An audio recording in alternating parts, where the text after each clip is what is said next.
நான் தினேசை பார்க்கணும்பா. உமா கலகலப்பு இல்லாமல் சொன்னவளை வேதனையுடன் ஏறிட்டார் பசுபதி. தினேஷ் குழந்தையுடன் வந்து நின்ற பின் அவளின் கலகலப்பு போய்விட்டது. பட்டாம்பூச்சியாய் இருந்தவள் சுருங்கி நத்தையாய் இருக்கிறாள். இன்று தினேஷை பார்ப்பதன் மூலம் அவள் இயல்பான நிலைக்கு வருவாள் என்றால் பார்க்கட்டுமே என்று முடிவு செய்தார். சரி, போயிட்டு சீக்கிரம் வா என்று சம்மதித்தார். மூர்த்திக்கு செக்கப் என்று தினேஷ் அவருடன் ஹாஸ்பிட்டல் போயிருந்தான். மூர்த்திக்கு ஸ்டாண்ட் வைக்க வேண்டும் என்றிருந்தார்கள் டாக்டர். தினேஷின் செய்கைகள் அவர்களுக்கு ஒரு அதிர்ச்சிதான். அந்த குழந்தையை விட முடியவில்லை. லாரா குழந்தை மேல் பணம் எழுதி வைத்திருந்தாள். லாரா விவகாரத்தை கேட்டதும் குழந்தை தன்னுடன் தான் இருக்க வேண்டும் என்று கேட்டு அவள் சம்மதித்தாள். அது பெண் குழந்தை, தமிழ் பண்பாட்டுடன் வளரட்டும் என்று சம்மதித்தாள். ஆனால் அவள் தினேஷை நம்பவில்லை. வருடம் ஒரு முறை 1 மாதம் குழந்தை தன்னுடன் இருக்க வேண்டும். அதன் வளர்ப்பில் எந்த குறையும் இருக்கக்கூடாது. அன்போ பாசமோ கிடைக்காமல் அது இயங்கக்கூடாது என்று நிறைய நிபந்தனைகள் போட்டாள். மாதம் அதிக வட்டி வரும்படி பணம் டெபாசிட் செய்து குழந்தையின் வளர்ப்புக்கு அதை பயன்படுத்தி கொள்ள வேண்டும் என்றிருந்தாள். அதை கவனித்து மாத பாதம் பணம் ஒரு வக்கீல் மூலம் கிடைக்கும்படி ஏற்பாடு செய்திருந்தாள். அனைத்துக்கும் தினேஷ் சம்மதித்தான். அவனுக்கு தேவை பணம். அதே சமயம் குழந்தையை வளர்க்க தாய் தேவை. உமாவை மணந்து கொண்டால் காதலும் நிறைவேறியது. குழந்தையை வளர்க்க ஆளும் கிடைத்தது என்று திட்டம் போட்டான். தினேஷ் வந்து 2 நாள் ஆகிவிட்டது. உமாவை சந்திக்க வீட்டுக்கு வந்தவனை சந்திக்க மறுத்துவிட்டாள் உமா. என் மனசு நிலையில்லாமல் இருக்கு, கொஞ்சம் நிதானமாகட்டும் என்றதை அனைவரும் ஏற்றுக்கொண்டார்கள். இங்கே ஹாஸ்பிட்டலில் வைத்து ஏன் சந்திக்கிற உமா? குமரேசன் மௌனமாக அவரையே பார்த்தாள் உமா. அந்த உறவை புதுப்பிக்க இல்லைன்னு தெரியும், ஆனால் எதுக்கு? சில குமரல்களை கொட்டணும், என்ன பலன் அதனால்? சரி என்றார் குமரேசன். அவன் இப்பதான் வந்தான். ஐசியூவில் அப்பாவை பார்க்க போயிருக்கான். இங்கே வர சொல்கிறேன். இல்லை, அவசரமாக மறுத்தாள் உமா. அவனை தனியாக சந்திக்கணும். அவள் கண்களை உற்று நோக்கினார் குமரேசன். அவர் பார்வையை துணிச்சலாக எதிர்கொண்டாள் உமா. அவள் பார்வையில் தெரிந்த துணிவு, நேர்மை, பயமின்மை அவருக்கு புரிந்தது. சரி என்றவர் இன்டர்காமை எடுத்து தினேஷ் எங்கிருக்கான் என்று விசாரித்தார். உமா, அவன் ஐசியூவுக்கு பக்கத்தில் இருக்கான். அங்கே ஒரு பால்கனி இருக்கும், அங்கே தான் நிற்கிறான். சரி, அங்கே போய் பார்க்குறேன். உமா நகர்ந்தாள். உமா நிதானமாக நடந்து பின்பக்கமாக வந்து மொட்டை மாடி ஏறினாள். தினேஷ் ஐசியூவுக்கு அருகில் நின்றிருந்தான். அருகில் இருந்த அறையில் மூர்த்திக்கு சோதனைகள் நடந்து கொண்டிருந்தது. அவன் முதுகையே பார்த்தபடி நின்றாள். தினேஷ் அவளின் கால் கொலுசு சத்தம் கேட்டு திரும்பினான். உமா என்று ஒரு அதிர்ச்சியுடன் கூப்பிட்டான். அவள் தன்னை சந்திக்க வருவாள் என்று அவன் நினைக்கவில்லை. அவனின் செய்கை மூர்த்தியை மிகவும் பாதித்து விட்டது. நிச்சயம் முடிந்து வீட்டுக்கு வந்தவர் தினேஷை தேடி அவன் நண்பன் வீட்டுக்கே போனார். அவனிடம் ஆத்திரம் தீர கத்தினார். அந்த அழுத்தத்தில் மீண்டும் நெஞ்சுவலி வந்துவிட்டது. அந்த நள்ளிரவில் குமரேசன் மருத்துவமனைக்கு கொண்டு வந்து இப்போது சீராக இருக்கிறார். அவனுடன் யாரும் வீட்டில் பேசுவதில்லை. குழந்தை விஜயாவுடன் ஒட்டி கொண்டது. ஒரு விதத்தில் உமாவை பார்த்தது அவனுக்கு சந்தோஷமாக இருந்தாலும் சிறிது சங்கடமாகவும் இருந்தது. ஏன் தினேஷ்? உமா நிதானமாக கேட்டாள். உமாவின் கேள்வி நிதானமாக பாய்ந்தது. உனக்கு நாங்கள் என்ன துரோகம் செய்தோம் இப்படி ஏமாத்துறதுக்கு? காதலுங்கிற வார்த்தை தான் கிடைத்ததா உனக்கு? இப்படி பெண்களை நம்ப வச்சு மோசம் செஞ்சிருக்கியே. நீ தங்கை கூட பிறந்தவன் தானே, உங்கள் அம்மாவும் ஒரு பெண் தானே. உன்னை உண்மையாக நேசித்தேன், உன் கூட சாகிறதுக்கு வந்தேன். ஆனால் நீ அன்பு பிரியம் இதை பற்றி எல்லாம் தெரியாமல் நீ வாழுற இந்த வாழ்க்கைக்கு என்ன பெயர் தினேஷ்? உன்னை நம்பின பெண்ணை ஏமாத்திருக்கியே, இதுக்கு என்ன பதில் சொல்ல போற? நான் உன்னை ஏமாத்தலை, வந்துட்டேனே. ஆனால் காதலோடு வரலையே தினேஷ். நீ என்னை மட்டும் விரும்பினேன்னு நினச்சேன், ஆனால் நீ பணத்தை விரும்பி இருக்க. இன்னைக்கு லாரா உன்னை விட்டு போயிட்டா. அந்த குழந்தைய வளர்க்க ஒரு ஆள் வேணும், அதனால் என்னை தேடி வந்திருக்க. உன் மனசாட்சி உறுத்தலையா? நாளைக்கு அந்த குழந்தை வளர்ந்தா அதுக்கு என்ன ஒழுக்க நெறிய சொல்லித்தரப்போற? உமா சிறிது மனம் கூசி இருந்தாள். தினேஷின் செயல் அவளை கொதிக்க வைத்திருந்தது. அவளின் கேள்விக்கு எடுப்பாக பதில் சொன்னான் தினேஷ். இதோ பார், நான் எத்தனை பேரை கல்யாணம் செஞ்சிட்டாலும் அது எந்த கேவலமும் இல்லை. வசதியான வாழ்க்கை வந்தா வேண்டாம்னு சொல்ல போறியா? உன் காதல் ஜெயிக்க வேண்டாமா? அவனின் அகம்பாவம் உமாவை சீற்றம் கொள்ள வைத்தது. அவனை உறுத்து பார்த்தாள். ஜெயிக்கிறதுனா என்னென்ன நினைக்கிற தினேஷ்? நினைச்சதை அடையிறதா? இல்லை, அது ஒரு வாழ்க்கை முறை. மன நிறைவும் திருப்தியுமா வாழ்ந்து அமைதியா போறது. காசு பணம் ஆடம்பர வாழ்க்கை அமையிறது வெற்றி இல்லை. காதலித்தவனை கல்யாணம் செஞ்சுக்கிறது ஜெயிக்கிறது இல்லை. அந்த காதல் கடைசி வரை அழியாம வாழ்றது தான் ஜெயித்தல். ஆனா உன் காதல் செத்துப்போச்சு தினேஷ். உமா நிதானமாக பேசினாள். நீ காதலுக்கும் மரியாதை தரல, காதலிச்ச பெண்களுக்கும் மரியாதை தரல. பணத்துக்கு மட்டும்தான் முக்கியத்துவம் தந்திருக்க. உன் கூட வாழுற வாழ்க்கை வசதியா இருக்கலாம், ஆனா அது மகிழ்ச்சியா இருக்காது. எனக்கு வசதி வேண்டாம், மகிழ்ச்சி வேணும். அது உன்கிட்ட கிடைக்காது.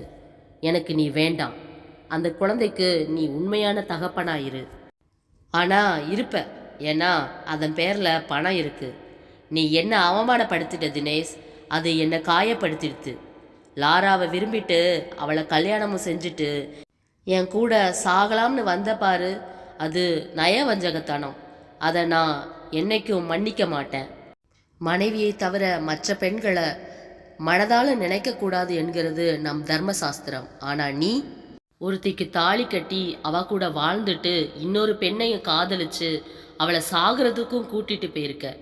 அங்கே போய் லாரா கூட வாழ்ந்துட்டு என் கூட காதல் வசனமும் பேசியிருக்க. உன்னை நினச்சா எனக்கு அருவருப்பா இருக்கு. உமா முகம் சுருக்கினாள். போதும், நமக்குள் இருக்கிறது காதல் இல்லை தினேஷ். நிச்சயம் நாம் மகிழ்ச்சியாக வாழ முடியாது. உனக்கு யாரை பற்றியும் மரியாதை இல்லை, யார் உணர்வுகள் மீதும் அக்கறை இல்லை. மன்னிச்சிடு தினேஷ், எனக்கு உன்னை கல்யாணம் செஞ்சுக்கிறதுல இஷ்டம் இல்லை, உறுதியாக கூறினாள். தினேஷ் அதிர்ச்சியுடன் அருகில் வந்து அவள் கையை பிடித்தான். சீ என்று உதறினாள் உமா. தினேஷ், என்ன உமான்னு பேர் சொல்லக்கூட உனக்கு தகுதி இல்லை. உனக்குள் இருக்கிறது காதல் இல்லை, ஆசை, சுயநலம், உன் சௌகரியம் என்று அதை நிறைவேற்றிக்க நீ காதல்ங்கிற வார்த்தையை எடுத்திருக்க. அந்த குழந்தைய என் குழந்தையா ஏற்றுக்கலாம் நான். ஆனால் உன்னை நினைக்கும் போதே அருவருப்பா இருக்கு. சாரி தினேஷ், உன்னை கல்யாணம் செஞ்சுக்கிறதுல எனக்கு இஷ்டம் இல்லை. நாளைக்கே இன்னொரு மரியா வந்தா அவ கூட லண்டன் போக முடியும்னு நீ என்னை உதறிட்டு போயிடுவ. உன்னை நான் எப்படி நம்புறது தினேஷ்? எனக்கு நிரந்தர காதல் வேணும். எந்த நேரமும் எந்த சூழ்நிலையிலும் என்னை விட்டு விலகாத காதல் வேணும். என்னை மட்டுமே, என் நலத்தை மட்டுமே நினைக்கிற காதல் வேணும். அது உன்கிட்ட இல்லை. பாவம், நீ காணல் நீரை நம்பி ஏமாந்து போயிட்டு இருக்க. உனக்கு என் ஆழ்ந்த அனுதாபங்கள், அழுத்தமாக கூறிய உமா அங்கிருந்து வெளியில் வந்தாள். எடுத்த முடிவு குறித்து அவளுக்குள் எந்த மனவேதனையும் இல்லை. நிதானமாக இறங்கி குமரேசனின் அறை நோக்கி நடந்தாள். ஒரு பெண்ணை அன்னையாய் தெய்வமாய் வணங்குகிறோம். எல்லா தெய்வங்களும் பெண்தான். ஆனால் அந்த பெண்களுக்கு அவர்கள் உணர்வுகளுக்கு மரியாதை இல்லை. காதல்னா என்ன? சங்கீத் நிதானமாக கேட்டான். அது என்னவோ இருக்கட்டும். இப்போ நீ எடுத்த முடிவு குறித்து பின்னாடி கலங்கக்கூடாது குமரேசன். உமா அமைதியாக அமர்ந்திருந்தாள். மனசு சலனமில்லாமல் இருந்தது. அவளுக்கே ஆச்சரியமாயிருந்தது. பசுபதி அவசரமாக வந்தார். குமரேசன் அவருக்கு ஃபோன் செய்து வர சொல்லிவிட்டார். உமா எடுத்த முடிவு அவருக்கே அதிர்ச்சிதான். என்ன உமா, அவன் காதலுக்காக நீ சாகவே துணிஞ்ச, இன்னைக்கு நீ தூக்கி எறிஞ்சிட்ட. அன்னைக்கு ஏமாந்து போயிருந்தேன் என்று முழிச்சிட்டேன்ப்பா. அவன் எந்த இடத்துல உண்மையாக இருந்தான்?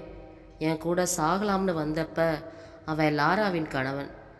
அப்போ அங்கே நான் செத்து அவன் பழச்சிருந்தா நஷ்டம் அவனுக்கு இல்லை.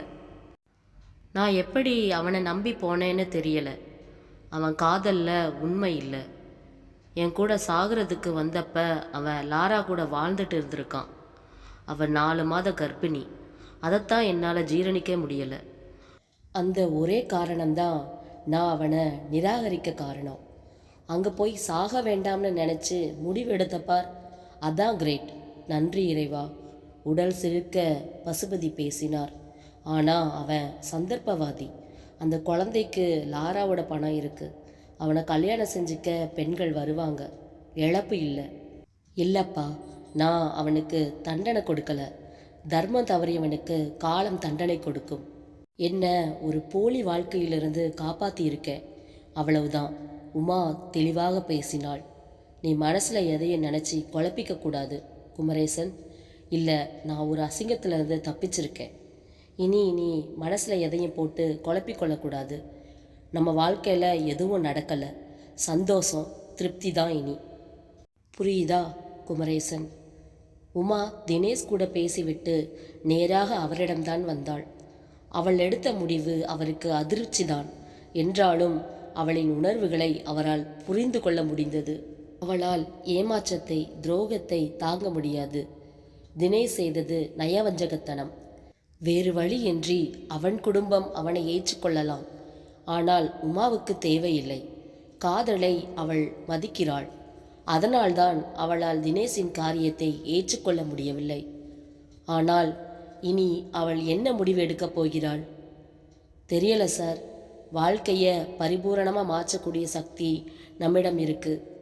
அன்பு என்ற ஒரு விஷயத்தை தான் நம்மை உயிர்ப்போடு வைத்திருக்கும். அதை மட்டும் செலுத்தலாம். எந்த ஒன்றுக்கும் அதுக்கு சமமான எதிர்வினை ஒன்று உண்டு. அன்பு செலுத்து. அதனுடைய எதிர்வினையும் அபரிதமான அன்பும் தான். நியாயமா நட. அநியாயங்கள் தூள் தூளாகும். எப்போதும் அன்பு, சத்தியம், நேர்மையை மட்டும் மனதில் வை. வாழ்க்கை ருசியாகும். குமரேசன் கனிவுடன் பேசினார். நடந்த எதையும் உன்னால் மாற்ற முடியாது. வரப்போகிறது என்னன்னு உனக்கு தெரியாது. அதனால் இந்த நிமிஷத்தை மட்டும் வாழு. அடுத்த நிமிஷம் தன்னால் அற்புதமாகும். உனக்கு ஒரு விஷயம் தெரியுமா? ஒவ்வொரு நிமிடமும் ஒரு அற்புதம் பொதிந்து நிற்கிறது. அதை நீ அறிய ஒரே வழி இந்த நிமிஷத்தை நன்றியோடும் ஆனந்தமாகவும் வாழ்றது தான் குமரேசன். அவரை நிமிர்ந்து பார்த்தாள் உமா. எதுவும் பேசவில்லை. மனது குமரி கொண்டிருந்தது. ஒரு அயோக்கியனை விட்டு விலகிட்ட. இனி இதை நினச்சிக்கிட்டு நீ உன் வாழ்க்கையை கெடுத்துக்க கூடாது. தப்பு செஞ்சவன் அவனே இனி நல்ல வாழ்க்கையை ஏற்படுத்திக்குவான். நீயும் உனக்கு ஒரு வாழ்க்கையை அமைச்சிக்கணும். மனசு அசிங்கமாயிருச்சே. முட்டாள், சீறினார் குமரேசன். மனசை ஸ்லேட் மாதிரி வச்சுக்கோ. அப்பப்போ அதை தொடச்சி க்ளீனாக வச்சுக்கணும். உமா தலையாட்டினாள். அவர்களை பார்க்கும்போது மனது கரைந்தது. தன் மேலுள்ள பிரியத்தால் தினேஷ் பற்றி கண்டுபிடித்து இன்று தனக்கு ஆதரவாக கனிவாக பேசும் இவர்களின் அன்பின் முன் வேறு எதுவும் முக்கியமில்லை என்று தோன்றியது. சங்கீத்தின் அன்பு, சுமித்ரா குமரேசன் இடையில் நிலவும் ஆத்மார்த்தமான அன்பு தினேஷ் தன்னிடம் இருக்காது. அவனை நினைக்கும் போதெல்லாம் மனதில் அசிங்கத்தில் விழுந்த உணர்வு. தான் எடுத்த முடிவில் உறுதியாக இருந்தாள் உமா. சரி, இனி அடுத்து என்ன? பசுபதி குமரேசன் ஃபோன் செய்து அவரை வர சொல்லியிருந்தார். எல்லோரிடமும் ஒரு எதிர்பார்ப்பு இருந்தது. ஆவலோடு அவள் முகத்தை பார்த்தார்கள். ஆனால் கேள்வி கேட்க சங்கடமாக இருந்தது. சங்கீத் எல்லோருக்கும் காஃபி கொண்டு வந்து தந்தான். நன்றி சங்கீத் சார். உமா. இதில் எதற்கு உமா நன்றி? நீ ஒரு போலி காதலிலிருந்து தப்பிச்சேன்னு எங்களுக்கு எல்லாம் திருப்தி. ஆனால் எனக்காக சிரமம் எடுத்து டிடெக்டிவ் ஏஜென்சி மூலமாக பல உண்மைகளை கண்டுபிடிச்சு கொடுத்தீங்க. ரொம்ப நன்றி. சங்கீத் மறுத்து பேச குமரேசன் தடுத்தார். நன்றி சொன்னால் ஏற்றுக்கோயேன். உண்மைதான். ஆழ்ந்த அன்பிலிருந்து தான் நன்றி உணர்வு பிறக்கிறது. அதுதான் அடுத்தடுத்து பல நல்ல செயல்களுக்கு வித்திடுகிறது பசுபதி. உமா, இனி அடுத்து உன் முடிவு என்ன? உமா யோசனையில் இருந்தாள். அடுத்து தான் எடுக்கப் போகும் முடிவு அவளுக்குள் ஓடிக்கொண்டிருந்தது. அவள் தெளிவானவள். அடுத்த முடிவு குறித்து வருத்தம் இருக்காது. எனவே அவளை பேசட்டும் என்று விட்டார்கள். என்ன செய்ய போற? என் வாழ்க்கையை சந்தோஷமாக அமைச்சுக்கிற வழியில் இறங்க போகிறேன். குட். என் வாழ்க்கையில் சந்தோஷம், துக்கம்ங்கிறது என்னால் மட்டுமே ஏற்படக்கூடியது. என்னை தவிர வேற யாரும் என் வாழ்வை சந்தோஷமாக அமைக்க முடியாது. தினேஷ் காதல் முடிஞ்சு போன விஷயம். என் தவறை நான் திருத்திக்கிட்டு இருக்கேன். அவனை உதறினதால அடுத்து என் வாழ்வை நான் வாழ மாட்டேன்னு சொல்ல மாட்டேன். இதை விட சிறப்பாக மகிழ்ச்சியாக அமைச்சுப்பேன். நீங்கள் சொன்ன மாதிரி மன ஸ்லேட்டில் தப்பாக எழுதின கணக்கை அழிச்சிட்டு சரியாக விட எழுத போகிறேன். Good good. குமரேசன் கைத்தட்டினார். That's a spirit. Sangeet. Pasupathi கருணையுடன் அவள் முகத்தையே பார்த்தார். எனக்கு ஒரு விஷயம் மட்டும் நீங்கள் தெளிவுபடுத்தணும். சொல்லு, என்ன விஷயம்? நான் தினேஷை காதலித்து அவன் கூட சாக ஓடி போய் இன்று அவனை வேண்டாம்னு உதறினது எல்லாம் உங்களுக்கு அசிங்கமாக தோணுதா? சி, என்ன பேசுகிற? பசுபதி சீறினார். இல்லை, அதில் உங்கள் நேர்மையான மனசு தெரியுது. காதலுக்கு முக்கியத்துவம் தந்து அவன் கூட வாழணும்னு அதான் நேர்மையான விஷயம்னு நினச்சிங்க. அவனை தவிர வசதி வாய்ப்புக்காக இன்னொருத்தனை ஏற்றுக்கிறது அசிங்கம்னு நினச்சதில் உங்கள் நேர்மை நல்ல பண்பு தெரியுது. அவனே தப்பு செஞ்சான்னு தெரிஞ்சதும் தூக்கி எறிஞ்சதில் நீங்கள் தவற மன்னிக்க மாட்டீங்க. தர்மத்திற்கு கட்டுப்பட்டவர்னு தெரியுது. மொத்தத்தில் எங்கள் மனசில் நீங்கள் உயர்ந்து நிற்கிறீங்க. சங்கீத். அழகா எங்கடா மகனே பேச கற்றுக்கிட்ட? குமரேசன் வியப்புடன் கேட்டார். அம்மாடி உமா, எங்கள் எல்லோர் மனசுலையும் இருக்கிறத இப்போ சங்கீத் பேசிட்டான். ரொம்ப சந்தோஷம் உமா. நீ மட்டும் எப்பவும் மனசு கலங்கக்கூடாது. அது எப்பவும் வராதுப்பா. நான் தெளிவாக எடுத்த முடிவு. சாக்கடையில் கால் வைக்க விரும்பலை. என்னது என்னது என்னன்னு சொன்ன? குமரேசன் பரபரப்படைந்தார். அப்பான்னு கூப்பிட்டேன். நீங்கள் தானே மாமனாரும் அப்பா தானே சொன்னீங்க. ஆஹா உமா, வயிற்றில் ஒரு குட பாலையே ஊற்றி விட்டாய். கூப்பிடு, அப்படியே கூப்பிடு. இதன் மூலம் நீ சொல்ல விரும்புவது? உமா சின்னதாய் வெக்கப்பட்டாள். சங்கீத் அதை ரசிப்பதை பசுபதி ரசித்தார். வாவ் உமா! சுமித்ரா வேகமாக உள்ளே வந்தார். நீ வந்திருக்கேன்னு சொன்னாங்க. வா உமா, எதுக்காக வந்த? என்ன விஷயம் கண்ணா? அவர் குரலில் ஒரு ஆர்வம். உமா புன்னகையோடு எல்லோரையும் பார்த்தாள். சங்கீத் சார கல்யாணம் செஞ்சுக்க சம்மதம்னு சொல்ல வந்தேன். சுமித்ரா மலர்ந்தார். குமரேசன் குட் குட் என்று குதூகலித்தார். சங்கீத் அழகாய் வைக்கப்பட பசுபதி லேசாய் துளிர்த்த கண்ணீரை துடைத்து கொள்ள அந்த இடமே அழகானது.